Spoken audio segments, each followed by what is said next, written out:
ജുലൈബി റളിയല്ലാഹു അൻഹു പോകുന്നു. വീട്ടുകാരോട് ചോദിച്ചു, അല്ല വാപ്പയോട് ചോദിച്ചു, അള്ളാഹുവിന്റെ റസൂൽ നിങ്ങളുടെ മോൾക്കൊരു വിവാഹബന്ധം ആലോചിച്ചിട്ടുണ്ട്, നിങ്ങൾക്ക് പറ്റുമോ എന്ന് ചോദിച്ചു. അള്ളാഹുവിന്റെ റസൂൽ ആലോചിച്ചതോ, അതിനെന്താ കുഴപ്പോ, ആരാന്ന് ചോദിച്ചു. ഞാൻ തന്നെ, ജുലൈബി. അന്നേരം വാപ്പ പറഞ്ഞു, ചില വാപ്പമാരെ പോലെ, എന്നാ പിന്നെ ഞാൻ എൻ്റെ ഭാര്യയോടൊന്ന് ചോദിക്കട്ടെ എന്ന് പറഞ്ഞു. അന്ന് അദ്ദേഹം അങ്ങനെ പറഞ്ഞു. അതുവരെ ഓക്കെ, നിബിതങ്ങളുടെ പ്രപ്പോസലാണോ, നോ പ്രോബ്ലം, നമ്മൾ സ്വീകരിക്കാൻ റെഡിയാണ്. പുതിയാപ്പിള ഇന്ന ആളാന്ന് പറഞ്ഞപ്പോൾ അദ്ദേഹത്തിന്റെ സ്വരം മാറി, ഞാനൊന്ന് ആലോചിച്ചിട്ട് പറയാം. ഭാര്യയോട് ചെന്ന് ചോദിച്ചു, ഭാര്യയോട് ചോദിച്ചു, പിന്നെ അള്ളാഹുവിന്റെ റസൂൽ ഒരു പ്രപ്പോസൽ കൊണ്ടുവന്നിട്ടുണ്ട് നമ്മുടെ മോൾക്ക്, ആലോചിക്കല്ലേ. ഓ, അതിനെന്താ പ്രശ്നം, ജുലൈബിവോ എന്ന് ഭാര്യയും ചോദിച്ചു. അപ്പൊ മോള് ഇത് കേട്ട്, ഈ ഡയലോഗ് സംഭാഷണം കേട്ടുകൊണ്ടിരിക്കുകയാണ്. മോള് പറഞ്ഞു, ഉമ്മ ഉപ്പ, വിശുദ്ധ ഖുർആനിൽ ഒരു ആയത്ത് നിങ്ങൾക്ക് ഓർമ്മയുണ്ടോ? ബിസ്മില്ലാഹിർ റഹ്മാനിർ റഹീം. وما كان لمؤمن ولا مؤمنة إذا قضى الله ورسوله أمرا أن يكون لهم الخيرة من أمرهم. അള്ളാഹുവിന്റെ റസൂലും അള്ളാഹുവും ഒരു വിഷയം തീരുമാനിച്ചു കഴിഞ്ഞാൽ ഉമ്മ ഉപ്പ ആ വിഷയത്തിൽ നോ ടേണിംഗ് ബാക്ക്, ഒരിക്കലും പിന്തിരിയാൻ പാടില്ലെന്നും അള്ളാഹുവിന്റെയും അവന്റെ റസൂലിന്റെയും തീരുമാനം അംഗീകരിക്കണമെന്നും ഉമ്മ അള്ളാഹു നമ്മളോട് പറഞ്ഞിട്ടില്ലേ. ജുലൈബീബ് കാണാൻ ഭംഗിയില്ലാത്തവനാണ്, ശരിയാണ്. പക്ഷേ ജുലൈബീബ് ഒരു സത്യവിശ്വാസിയല്ലയോ? ജുലൈബീബിനെ എനിക്ക് വേണ്ടി ആലോചിക്കുന്നത് അള്ളാഹുവിന്റെ റസൂലല്ലയോ ഉമ്മ? അള്ളാഹുവിന്റെ റസൂലിന്റെ തീരുമാനം നമ്മൾ അംഗീകരിക്കണ്ടയോ? ആ ആയത്തിന്റെ പേരിലാണ് ആ മോൾക്ക് മാതാപിതാക്കളെ കൺവിൻസ് ചെയ്യാൻ പറ്റിയതെന്നാണ്. എന്നിട്ട് കല്യാണം കഴിച്ചു. റസൂലുള്ളാഹി സ്വല്ലല്ലാഹു അലൈഹി വസല്ലം തങ്ങളുടെ നിർദ്ദേശപ്രകാരം ആ പെൺകുട്ടിയെ ജീവിത സഖിയായി സ്വീകരിച്ചു ജുലൈബീബ് റളിയല്ലാഹു അൻഹു. പക്ഷെ അള്ളാഹുവിന്റെ തീരുമാനം മറ്റൊന്നായിരുന്നു കേട്ടോ. കല്യാണം കഴിഞ്ഞ് 1 മാസത്തിൽ താഴെ സമയമായപ്പോഴാണ് ജുലൈബീബ് റളിയല്ലാഹു അൻഹു ഒരു യുദ്ധത്തിൽ പോയി ഷഹീദാവുന്നത്. പക്ഷേ അള്ളാഹുവിനനുസരിച്ചു എന്ന വലിയൊരു ത്യാഗം ആ കുട്ടി അവിടെ ചെയ്തു. അള്ളാഹുവിന് വേണ്ടി അനുസരിച്ചു. അള്ളാഹുവിന്റെ ഇഷ്ടമെന്തോ അതവിടെ നടപ്പാക്കുകയാണ് ചെയ്തത്. ഇത് അള്ളാഹുവിന് ഇഷ്ടമാണോ, എനിക്കിഷ്ടമാണ് ഉമ്മ. അള്ളാഹു പൊരുത്തപ്പെടുമോ, എനിക്ക് പൊരുത്തമാണ്. ഒരു സത്യവിശ്വാസിയുടെ ജീവിതം ഇങ്ങനെയാണ്. അള്ളാഹുവിന് ഇഷ്ടമാണ്. ഒരു ബിസിനസ് തുടങ്ങുകയാണ്, അള്ളാഹുവിന് ഇഷ്ടമാണോ, എനിക്കിഷ്ടമാണ്. അള്ളാഹുവിന് ഇഷ്ടമല്ലയോ, എനിക്ക് ആ വരുമാനം വേണ്ട. ആ തീരുമാനം എടുക്കാൻ കഴിയലാണ് ഒരു സത്യവിശ്വാസിയുടെ ഈമാനിന്റെ അടയാളം. അങ്ങനെ അള്ളാഹുവിനുള്ള അനുസരണ, submission to the will of Allah. അള്ളാഹുവിന്റെ ആഗ്രഹം എന്തോ അത് തിരുനബിയുടെ വചനങ്ങളിലൂടെ വിശുദ്ധ ഖുർആനിലൂടെ നമുക്ക് എത്തിയത് എന്തൊക്കെയാണോ അതനുസരിച്ച് ജീവിതത്തെ പാകപ്പെടുത്തുക. ഇതാണ് റമളാനിലെ നോമ്പിലൂടെയുള്ള അനുസരണയിലൂടെ അള്ളാഹു നമ്മെ പഠിപ്പിക്കുന്നത്. അള്ളാഹു നമുക്ക് ആ തരത്തിലുള്ള ഒരു ഇബാദത്തിന്റെ തൗഫീഖ് റബ്ബ് നമുക്ക് നൽകി അനുഗ്രഹിക്കട്ടെ. ആമീൻ യാ റബ്ബൽ ആലമീൻ. സ്വഹാബത്തിന്റെയും താബിഈങ്ങളുടെയും ജീവിതത്തിലൂടെ കടന്നു പോകുമ്പോൾ നമുക്ക് ഒരുപാട് അനുഭവങ്ങൾ കാണാൻ കഴിയും. അള്ളാഹുവിന് ഇഷ്ടമോ എങ്കിൽ അത് നടക്കട്ടെ. സ്വന്തം ഇഷ്ടത്തിനെതിരായിരിക്കാം, പക്ഷെ എനിക്ക് പ്രശ്നമല്ല, അള്ളാഹുവിന്റെ ഇഷ്ടമാണ് നടക്കേണ്ടത് എന്ന് ചിന്തിക്കുന്ന ഒരു സത്യവിശ്വാസി അള്ളാഹുവിനോട് അതാണ് ചോദിക്കുന്നത്. അല്ലാഹുമ്മ ഇന്നാ നസ്അലുക സബാത ഫിൽ അംരി വൽ അസീമത ഫിർ റുഷ്ദ്. അള്ളാഹുവേ, നിനക്ക് വേണ്ടി ത്യാഗം ചെയ്യാനും നിനക്ക് വേണ്ടി ജീവിക്കാനും നിനക്ക് വേണ്ടി മരിക്കാനും നിനക്ക് വേണ്ടി എല്ലാം സമർപ്പിക്കാനുമുള്ള ആ ഒരു സൗഭാഗ്യം നൽകണമേ തമ്പുരാനെ. അള്ളാഹുവേ, നീ ഞങ്ങൾക്കത് നൽകണമേ റബ്ബേ. റമളാനിന്റെ രാപ്പകലുകളിൽ എത്രയോ ആളുകൾക്ക് നരകമോചനം കൊടുക്കുന്ന ഈ സമയത്ത് അള്ളാഹുവേ, നരകമോചനത്തിന് സാധ്യമാകുന്ന ഒരു നല്ല ജീവിതം ഞങ്ങൾക്കും ഞങ്ങളുടെ മക്കൾക്ക് ഭാര്യ സന്തതികൾക്ക് നൽകണേ റബ്ബേ. പ്രത്യേകിച്ച് നമ്മുടെ യുവതികൾക്ക്, ചെറുപ്പക്കാരികൾക്ക്, പെൺകുട്ടികൾക്ക് അള്ളാഹുവേ വഴിതെറ്റിപ്പോവാതെ ഞങ്ങളുടെ മക്കളെയൊക്കെ നീ കാക്കണേ പടച്ചവനെ. അങ്ങനെയാണ് നമ്മുടെ മക്കൾ നന്നാവുന്നത് അള്ളാഹു നൽകുന്ന വലിയൊരു സൗഭാഗ്യമാണ്. ഈമാനിന്റെ പ്രകടമായ ഒരു അടയാളം നമ്മുടെ മക്കളിൽ നന്മ കാണലാണെന്നാണ്.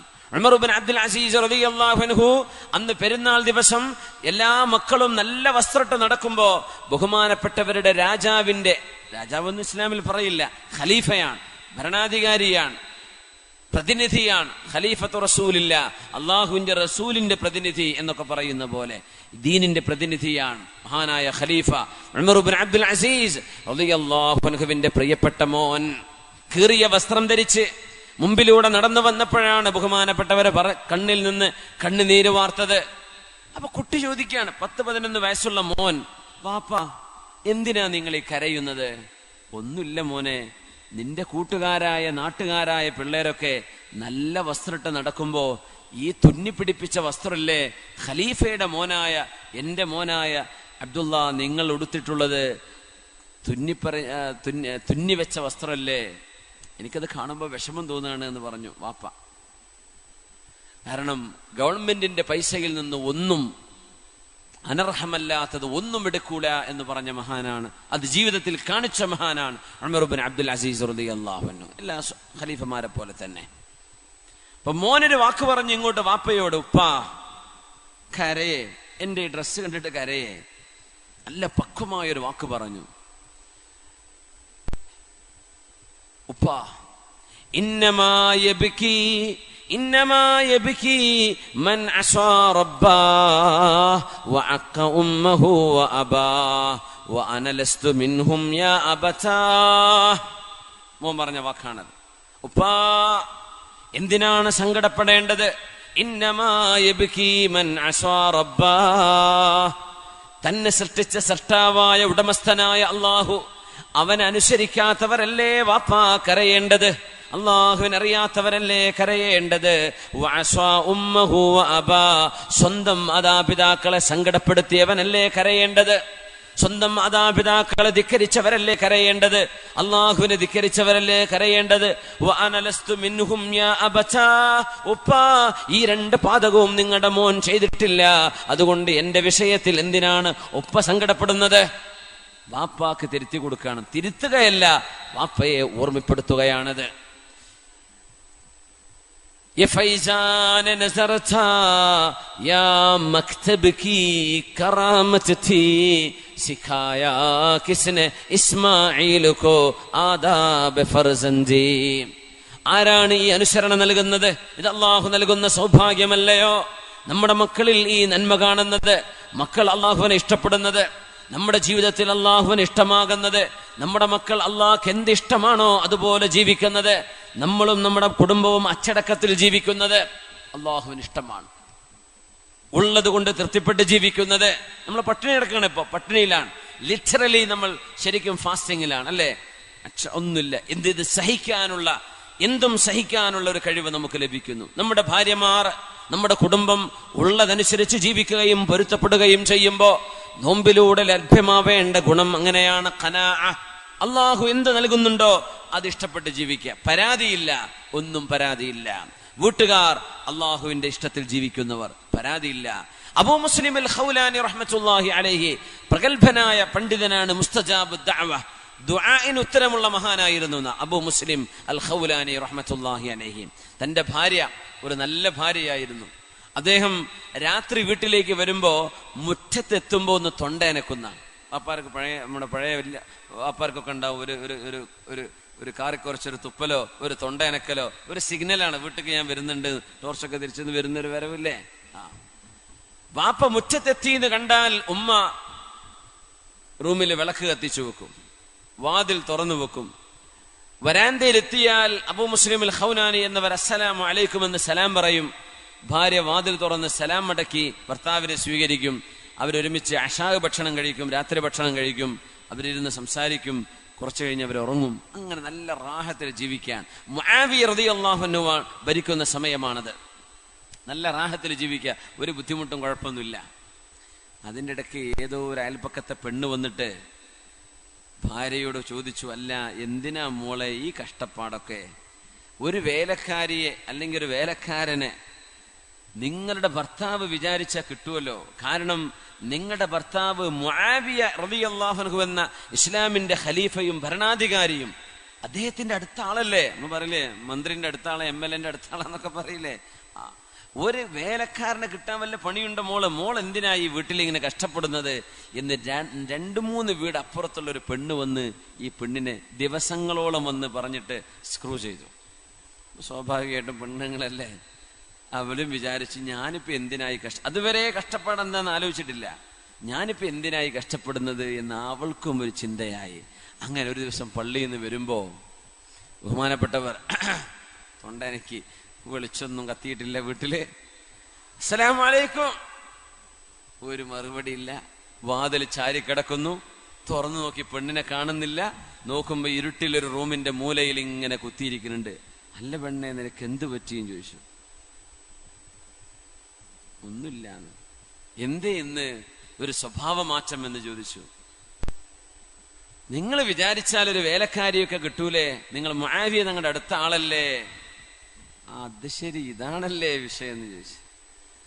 ഒരൊറ്റ കൈയുയർത്തിയൊരു ദുആയാണ്, റബ്ബേ അല്ലാഹുമ്മ അഅമി ബസറ മൻ ഖബ്ബബ ഇംറഅതി. പടച്ചവനെ, എന്റെ പെണ്ണിനെ ആരാണോ പഴപ്പിച്ചത് അവളുടെ കണ്ണ് നിന്റെ കാഴ്ച നീ എടുത്തു കളയണമേ. ഒരൊറ്റ ദുആയാണ്.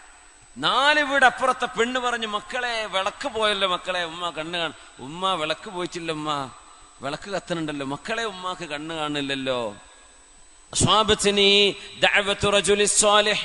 ആ നല്ല മനുഷ്യന്റെ പ്രാർത്ഥന എനിക്ക് പറ്റിക്കാണും എന്ന് പറഞ്ഞ അവിടെ ഉള്ളൊരു മഹാൻ അബൂ മുസ്ലിം അൽ ഖൗലാനി തങ്ങളാ. എന്നെ ഒന്ന് കൊണ്ടുപോകും അദ്ദേഹത്തിന്റെ അടുത്തേക്ക്. കൈപിടിച്ചു കൊണ്ടുവരാൻ. കണ്ണ് കാണുന്നില്ല, കണ്ണിന്റെ കാഴ്ച ഇൻസ്റ്റന്റ്ലി ഓൺ ദ സ്പോട്ടിൽ പോയി. അങ്ങനെയൊക്കെ അള്ളാഹു ഉത്തരം കൊടുക്കുന്ന ആളുകളുണ്ട്. പറഞ്ഞാൽ ലൗ അഖ്സമ അലല്ലാഹി ലഅബറ. അങ്ങ് പറഞ്ഞാൽ അങ്ങ് സംഭവിച്ചേക്കും. കണ്ണിന്റെ കാഴ്ച അങ്ങ് നഷ്ടപ്പെട്ടു. കൈപിടിച്ചിട്ടാ മക്കൾ കൊണ്ടുവന്നത്. ശൈഖ് അവറുകളെ, തെറ്റുപറ്റിപ്പോയി, മാപ്പാക്കണം. എന്തേന്ന് ചോദിച്ചു. നിങ്ങളുടെ ഭാര്യയോട് ഞാൻ ഇങ്ങനെ പറഞ്ഞിരുന്നു, അതാണോ എനിക്കൊരു നിങ്ങളുടെ പ്രാർത്ഥന പറ്റിയോ എന്നൊരു പേടി. എന്റെ കണ്ണിന്റെ കാഴ്ച ഇപ്പൊ നഷ്ടപ്പെട്ടതാണ്. അദ്ദേഹം പറഞ്ഞു, നിങ്ങളാണല്ലേ പറഞ്ഞതെന്ന് ചോദിച്ചു. അതെ, ഞാനും എന്റെ ഭാര്യയും അള്ളാഹുവിനോട് ചോദിക്കുന്നത്, റബ്ബേ നീ എന്ത് നൽകുന്നുണ്ടോ അത് തൃപ്തിപ്പെട്ട് ജീവിക്കാൻ തൗഫീഖ് നൽകണേ എന്നാണ്.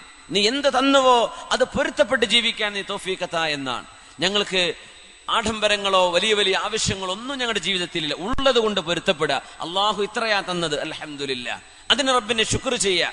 അതിനിടക്ക് വന്നാണോ ഞങ്ങളുടെ കുടുംബ ജീവിതത്തിൽ നീ അല്ലല്ലും വിഷമങ്ങൾ ഉണ്ടാക്കിയത്? എനിക്ക് മാപ്പാക്കി തരണം, എനിക്ക് മാപ്പ് തരണം, എനിക്ക് മാപ്പ് തരണം, എനിക്ക് മാപ്പ് തരണം എന്നവർ കരയാൻ തുടങ്ങി. മഹാനവറുകൾ പറഞ്ഞു, അല്ലാഹുവേ റുദ്ദ ബസ്വറഹ, അവളുടെ കണ്ണിന്റെ കാഴ്ച നീ തിരിച്ചു കൊടുക്കും പടച്ചവനെ എന്ന് ദുആ ചെയ്തു. ഓൺ ദി സ്പോട്ട് കണ്ണ് തുറന്നിട്ടാണ് പിന്നെ ആ മഹദി, ആ പെണ്ണ് അവിടെ നിന്ന് വീട്ടിൽ നിന്ന് ഇറങ്ങിപ്പോയത്. സുബ്ഹാനല്ലാഹ്. കണ്ണ് കാണാതെ വന്നു, കണ്ണ് കണ്ടുകൊണ്ട് തിരിച്ചുപോയി. നമ്മൾ അത്തിപ്പറ്റ ഉസ്താദിന്റെ സദസ്സിൽ അങ്ങനെ അല്ലേ, കണ്ണ് കാണാത്തൊരു ഉസ്താദാരോ 30 കൊല്ലായിട്ടോ വിഷമുണ്ട്, കണ്ണ് കണ്ടു, മാഷാ അല്ലാഹ്. ചില ആളുകളുടെ ദുആക്ക് അങ്ങനെ ഉത്തരം നൽകും അല്ലാഹു തആല. വലിയ അത്ഭുതമാണ്. മഹാനായ അത്തിപ്പറ്റ ഉസ്താദൊക്കെ അങ്ങനെ ദുആഇന് ഉത്തരം കിട്ടിയ ഒരുപാട് അനുഭവങ്ങൾ പലരും പല സ്ഥലങ്ങളിൽ നിന്നും പറയാറുണ്ട്. അപ്പോ ദുആഇന് ഉത്തരം ലഭിക്കും. അത്തരം ആളുകളുടെ പ്രാർത്ഥനകളിൽ നമ്മൾ സംബന്ധിക്കുക, അവർക്ക് ഖിദ്മത്ത് ചെയ്യുക, അവരെ വിഷമിപ്പിക്കുന്നൊന്നും ചെയ്യാണ്ടിരിക്കുക. അതൊക്കെ നമുക്ക് അവർക്ക് ചെയ്തു കൊടുക്കാൻ പറ്റുക.